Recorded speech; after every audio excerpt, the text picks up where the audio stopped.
Exodus chapter 36. Bezalel and Oholiab and all the skilled craftsmen to whom the Lord had given skill and understanding to carry out all that was required for the building of the sanctuary will work exactly as the Lord has commanded.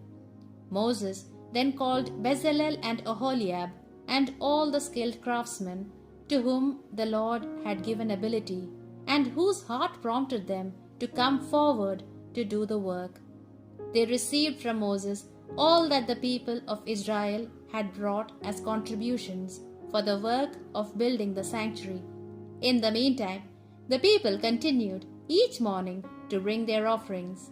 So the skilled craftsmen who did all the sacred work left their own work and went to tell Moses, "The people are bringing more than what is needed for the work which the Lord has commanded us to do." Moses then sent this order throughout the camp through heralds: "Let no one, man or woman, do anything more toward the collection for the sanctuary." So the people were stopped from bringing any more contributions. The material they had was enough, and more than enough, to complete all the work. All the most skilled craftsmen among the workers made the tabernacle.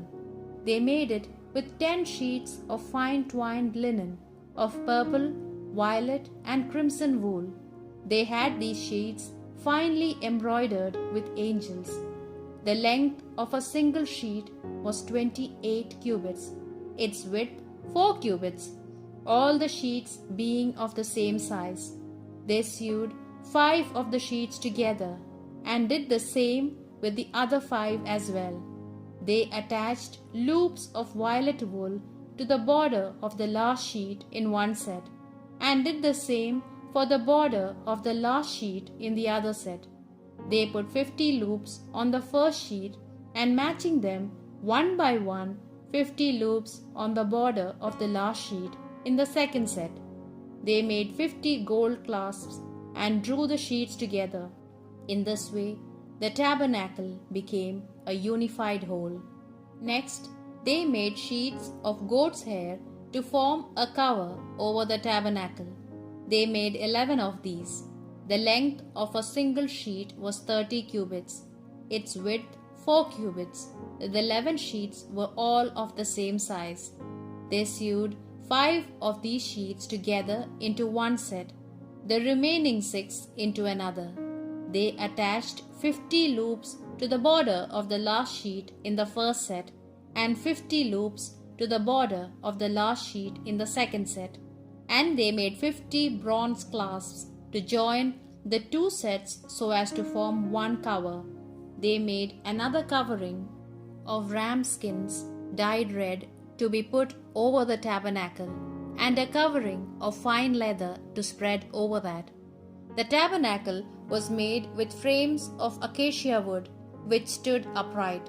Each frame was 10 cubits long and 1.5 cubits wide. Each frame was fitted with 2 matching arms. This they did for all the frames of the tabernacle.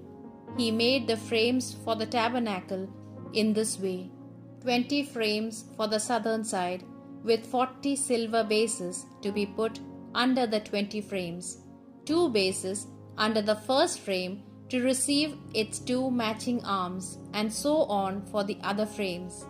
For the other side of the tabernacle on the north, they made 20 frames and 40 silver bases, 2 bases under each frame. For the back on the west of the tabernacle, they made 6 frames, and they made 2 frames for the corners at the back of the tabernacle.